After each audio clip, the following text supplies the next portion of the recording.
अस्सलाम वालेकुम वरहमतुल्लाहि वबरकातुहू। कैसे हैं आप सब? उम्मीद तो करते हैं आप सब अच्छे होंगे। आप सभी लोगों का इस चैनल पे, कानपुर स्टूडियो पे आपका हार्दिक स्वागत है। तो थंबनेल देख के समझ ही गए होंगे कि ये किस टॉपिक पे वीडियो है। ये 2022 चल रहा है और 2022 में लास्ट दिसंबर और दिसंबर में अय्याम फ़ातिमा पड़ी है। अय्याम फ़ातिमा क्या है? किस किस को नहीं पता है अय्याम फ़ातिमा? ज़्यादा से ज़्यादा लोगों को, हर मुसलमानों को पता है कि अय्याम फ़ातिमा क्या है।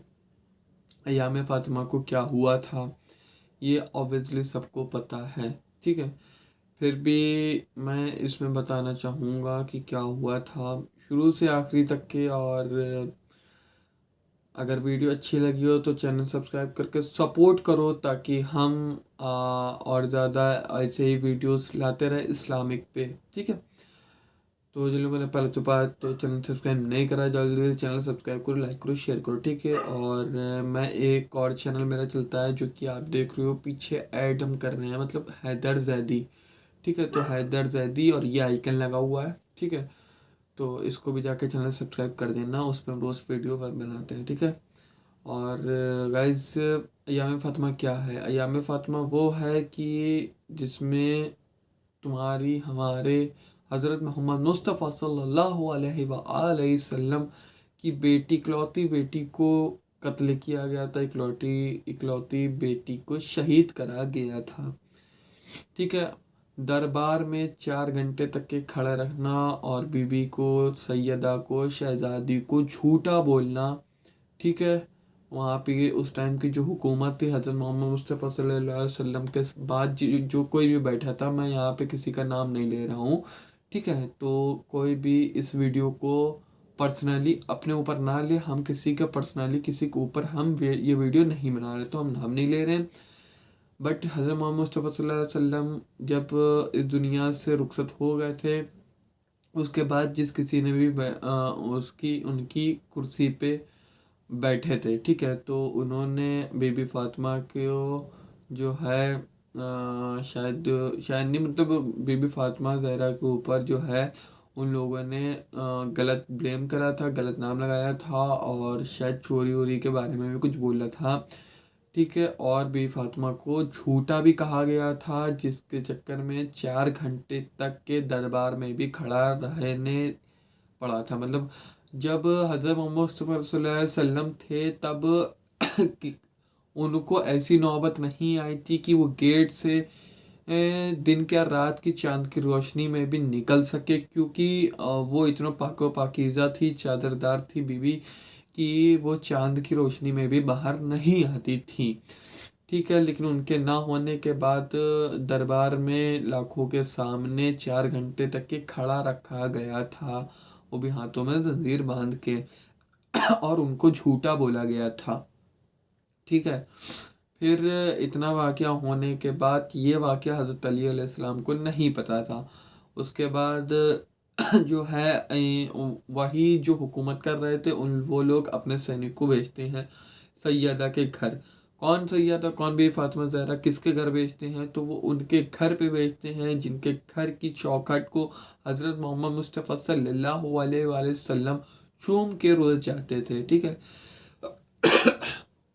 वो है सैयदा, ठीक है। जिसकी हमारे नबी जिसकी चौखट चूमे, वो है सैयदा। उस सैयदा की चौखट के दरवाज़े पे वो बादशाह के जो है सब सैनिक आते हैं। आने के बाद खटखटाते हैं, जब तक कि सैयदा चादर लेके, तस्वीर लेके जाती हैं गेट खोलने के लिए, और बताती भी हैं कि मैं तुम्हारी मोहम्मद की बेटी गेट के इस पार खड़ी हूँ, ठीक है। और हज़रत अली अलैहिस्सलाम जो हैं वो कुरान की आयतें लिख रहे थे, ठीक है। तो वो जो हैं उन लोगों ने दरवाज़ा पे जो है आग लगा दी थी, ठीक है।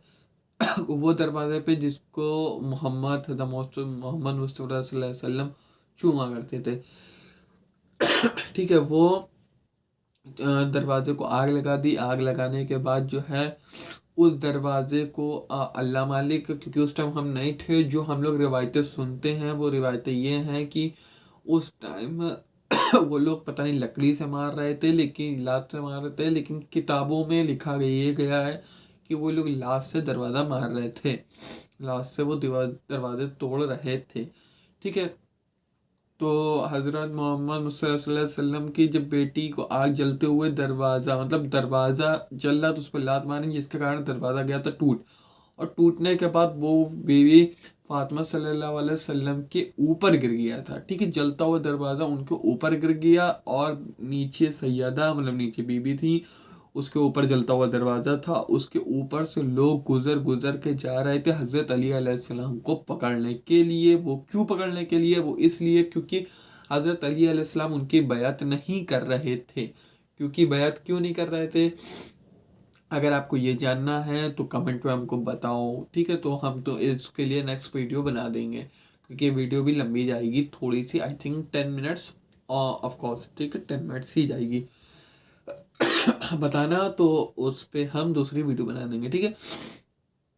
तो हज़रत अली अलैहिस्सलाम जो थे उनके मतलब उन्होंने ये सब नज़ारा देखा, क्योंकि उनके सामने हुआ था, मगर और उनकी एक दिमाग में एक बात आई कि हज़रत मोहम्मद मुस्तफ़ा सल्लल्लाहु अलैहि वसल्लम जब इस दुनिया से जा रहे थे, तो उन्होंने हज़रत अली अलैहिस्सलाम से एक वादा लिया था कि अली, हमारे जाने के बाद आप तलवार नहीं उठा पाएंगे। वो इसलिए क्योंकि मोहम्मद साहब जानते थे, हमारे आखिरी नबी जानते थे कि इनको रोकने वाला दुनिया में कोई नहीं है सिवाय मेरे, और जब हम ही नहीं होंगे तो रोकने वाला कोई नहीं होगा, और अल्लाह मालिक क्या होगा। ठीक है, इसलिए उन्होंने मना करा था। उसको ध्यान में रखते हुए हज़रत अली अलैहिस्सलाम ने जो है नहीं तलवार उठाई थी। ठीक है, तो सैनिकों को ये बात पता चली थी, और वहाँ के ज़्यादातर लोगों को ये बात पता थी, तो काफ़ी सैनिक ने कहा कि अली लड़ेंगे नहीं, इनके गर्दन में जंजीरें डालो और हाथों में जंजीरें डालो। ठीक है,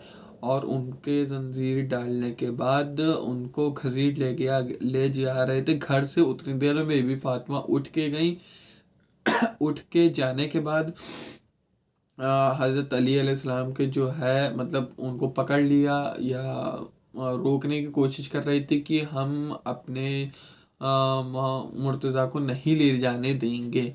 तो उस टाइम जो सिपाही थे उनके हाथ में लोहे की चाबुक, एक चाबुक होती है ना, जैसे मतलब सर्कसों में देखा होगा पुराने लोग, तो शेर को मारते हैं चाबुक से, तो वैसे ही चाबुक था, लेकिन वो लोग मारते चमड़े के चाबुक से, और उसने जो सैयदा के हाथ पे जो चाबुक मारा था वो था लोहे के तार से चाबुक था। मतलब एक बार पड़ने के बाद जहाँ पर ये पड़ जाए वहाँ पर की हड्डी टूट जाएगी। ठीक है, तो वो वाकया जो मतलब वो चाबुक जो है बीवी फातिमा के हाथ पे मारा था, तो जिसके चक्कर में रिवायतें ये भी बोलती हैं, तारीखें ये भी बोलती हैं कि उनके हाथ की हड्डी भी जो है वो टूट चुकी थी, जिसमें वो नमाज़ पढ़ती थी। तो नमाज में वो दुआ, और नमाज में मतलब नमाज नहीं पढ़ पाती और दुआ भी नहीं मांग पाती थी, मतलब हाथ नहीं उठता था क्योंकि उनके हाथ की हड्डी टूट गई थी, और ये हज़रत अली अलैहि सलाम को पता नहीं था। और एक चीज़ और, जब वो जलते हुए दरवाजे के नीचे गिरी थी, गिरने के बाद कील, मतलब दरवाजे में कील लगी हुई थी, और कील जो है उनके पसली में लगी थी, जिसके और वो सब जो सैनिक के गेट के ऊपर से जा रहे थे, जिसके चक्कर में उनके पसली की तीन हड्डियां जो है वो शहीद हो गई थी, वो टूट गई थी। ठीक है, ये होने के बाद 75 दिन हमारी बीवी, हमारी सैयदा जिंदा रही थी। ठीक है, और वो भी ये दर्द 75 दिन जिंदा रहने के बाद किसी को भी नहीं बताई था, किसी को भी नहीं बताया था, यहाँ तक कि हज़रत अली अलैहिस्सलाम को भी नहीं पता था। ठीक है, लेकिन वो अपना दर्द भूल के अली के पीछे गई, और अली को घसीट के ले जा रहे थे। ले जाने के बाद उन लोगों ने वहाँ पे जो है बंदी बना लिया, और दरबार में अली को खड़ा कर दिया।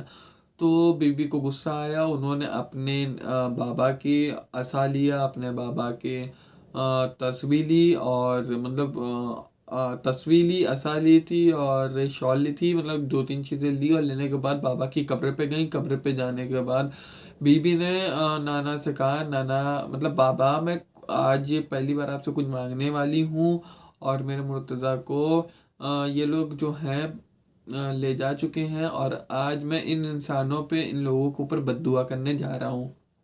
तो हज़रत अली अलैहिस्सलाम को ये खबर हो गई थी, क्योंकि वो वक्त इमाम थे, उन्हें पता है कब क्या कहाँ हो रहा है।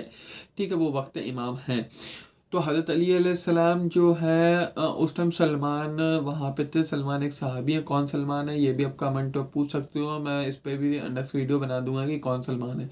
ठीक है, तो सलमान जो है वो हज़रत अली अलैहिस्सलाम जो है सलमान से कहते हैं, सलमान जाओ बीबी को रोको, वो बद्दुआ ना करे, क्योंकि अगर उन्होंने बद्दुआ करा तो यहाँ सब कुछ नष्ट हो जाएगा। तो सलमान ने कहा आपको कैसे पता कि ये सब हो जाएगा? तो हज़रत अली अलैहिस्सलाम ने कहा कि यहाँ की दीवारें उठती नज़र आ रही हैं, मतलब बद्दुआ कर रही थी वो, जा रही थी और उनका जाना ऐसा था कि दीवारें उठ रही थी। अब ज़रा सोचो, अगर बद्दुआ कर देते तो शायद ये दुनिया ही ख़त्म हो जाती, या फिर हम मुसलमानों की जो है वाक़या ख़त्म हो जाता कि हम लोग कोई मुसलमान थे भी दुनिया में। ठीक है, तो सलमान जाके फ़िज़्ज़ा से कहते हैं, अब ये फ़िज़्ज़ा कौन है? ये एक शॉर्ट फॉर्म में हम बता दे रहे हैं, ये बीबी की नौकरानी थी। ठीक है, बीबी के सेवक थी। ठीक है, तो वो उस टाइम खड़ी हुई थी। तो सलमान बीबी फ़िज़्ज़ा से कहते हैं, ए बीबी, बीबी से कहो कि सलमान आए हैं मिलने, हज़रत अली अलैहिस्सलाम ने भेजा है। तो उसके बाद मिलते हैं बीबी और सलमान। तो सलमान उनको बताते हैं जो हज़रत अली अलैहिस्सलाम ने बताया है, कि हज़रत अली अलैहिस्सलाम ने मना करा है बद्दुआ करने के लिए। तो बीबी फिर रो के कहती है, मैं जिसकी वजह से आया हूँ उसी ने वास्ता दिया है, मना करा है और मैं बद्दुआ नहीं कर सकती हूँ। और ये कह के वापस घर आ जाती हैं। और हज़रत अली अलैहिस्सलाम को जो बैत करने कहते हैं, हज़रत अली अलैहिस्सलाम बैत तब भी नहीं करते हैं और फिर हज़रत अली अलैहिस्सलाम भी घर आ जाते हैं। ठीक है, तो 75 दिन तक के बीवी जिंदा रहती हैं और किसी को भी नहीं बताती हैं कि मेरी पसली और मेरे हाथ की हड्डी जो है वो शहीद हो गई है। उसके बाद ये होता है कि वो लोग जो हैं वहाँ कहाँ जाते हैं, वो लोग जो हैं, हाँ, 75 जिंदा होने के बाद बीबी की शहीद हो जाती हैं, बीबी डेथ हो जाती है। और उनको डेथ ही कहेंगे, क्योंकि वो उस तकलीफ़ से जी रही थी और उस तकलीफ़ में ही ख़त्म हुई थी, इंतकाल हुआ था उनका। ठीक है, इन्ना लिल्लाहि व इन्ना इलैहि राजिऊन। और ये पूरा वाक़या अगर मौलाना लोग से आप सुनेंगे तो वाक़ई में हर पत्थर दिल रोते। ठीक है, तो जब वो इंतकाल हो गया और उनकी एक वसीयत थी कि उनकी जो मिट्टी है, कब्र, मतलब जो मिट्टी है वो रात में दफनाई जाए, रात में ही ले जाए चाँद की रोशनी में। वो इसलिए वो चाहती नहीं थी कि कोई महरमों का मजमा उनके ताबूत को देखे। ठीक है, तो रात में हज़रत अली अलैहिस्सलाम ले गए थे और उनकी मिट्टी में कुल 14 लोग मौजूद थे। 14 लोग में से एक हज़रत अली अलैहिस्सलाम खुद थे और 2 छोटे बच्चे थे, हसन और हुसैन, जो कि बहुत छोटे थे, कम सिन थे। ठीक है, और बाकी सब महरम महरम थे, मतलब उनका कुछ खास नहीं और सगे नहीं, और जो सगे नहीं होते हैं वो कब्र में मासूमों की जो है जनाजा नहीं उठा सकते, नहीं डाल सकते हैं। तो हज़रत अली अलैहिस्सलाम ने जब कब्र में जनाजा दिया तो हज़रत मोहम्मद मुस्तफ़ा सल्लल्लाहु अलैहि वसल्लम के हाथ निकले और अली रोते हुए बोले कि आराम से लिया, ये वो ज़हरा नहीं है जिस जिस ज़हरा को आपने हमें दिया था। ठीक है, और देते हैं, फिर इंतकाल हो जाता है, मतलब कब्र दफना दी जाती हैं बीवी। और उसके बाद जो है फिर रात का वाक़या होता है। रात में इमाम अली अलैहिस्सलाम जो है वो नमाज़ पढ़ने के लिए जाते हैं। तो जनाब फ़िज़्ज़ा कहती हैं कि बड़ा गज़ब हो गया है, मतलब उन्होंने अपनी लैंग्वेज में बोला कि बड़ा गज़ब हो गया। तो हज़रत अली अलैहिस्सलाम ने कहा क्या हो गया? तो हज़रत अली अलैहिस्सलाम ने बीवी फ़िज़्ज़ा ने बताया कि बीवी ज़ैनब जो हैं वो ज़मीन में लेटे रो रही हैं और उम्मे उम्मे करके कुछ नाम था, बीबी एक और हैं, वो भी हज़रत फ़ातिमा की औलादों में से हैं, सगी। और वो ज़मीन में लेटे रो रही थी, एक बीबी सो रहे थे। हज़रत हसन अलैहिस्सलाम वो गेट पे लेटे हुए थे और चाँद को देख के अपनी माँ को याद कर रहे थे, लेकिन पूरे घर में हुसैन नहीं मिल रहे थे, हज़रत हुसैन अलैहिस्सलाम। ठीक है, तो उनको ढूंढने के लिए हज़रत अली अलैहिस्सलाम तलवार निकाल के गली गली में बुला रहे थे, हुसैन कहाँ हो, आपका बाबा आपको ढूंढ रहा है। ये ढूंढते ढूंढते ये हज़रत अली अलैहिस्सलाम चले गए जन्नतुल बकी में। जन्नतुल बकी वहाँ सऊदी अरब में कब्र है जो कि हज़रत मोहम्मद मुस्तफ़ा सल्लल्लाहु अलैहि वसल्लम की मज़ार के पास है, ठीक है। और वो पहली कब्र है जो 1400 साल से आज भी है, ठीक है। तो जो जन्नतुल बकी में जाते हैं, जहाँ पे बीवी फातिमा की कब्र पे इमाम हुसैन अलैहिस्सलाम सर रख के रो के कहते हैं, अम्मा मुझे नींद नहीं आती, अम्मा वापस आ जाओ, अम्मा मैं रह नहीं पाऊँगा आपके बगैर। और तो ये है वाक़िया अय्याम फ़ातिमा की, जिस वजह से हम सब लोग गम मनाते हैं और अय्याम मनाते हैं, बीवी का दुख मनाते हैं, ठीक है। और अगर इनकी वाकई में वाक़या सुनना है तो मौलाना लोगों से सुनो। सच में यार पत्थर दिल अगर इंसान होगा भी ना तो उसके आंसू आ जाएंगे। ओके, मिलते हैं तो नेक्स्ट वीडियो में। और अगर आपको जानना है कि सलमान कौन है, फिज़ा कौन है, और जितने जितने लोगों को हमने बताया जिन लोग का नाम है या कौन कौन है, तो जल्दी से कमेंट में बताओ कि चाहिए कि नहीं चाहिए वीडियो, ठीक है। तो मिलते हैं नेक्स्ट वीडियो में, सो लेट्स गो।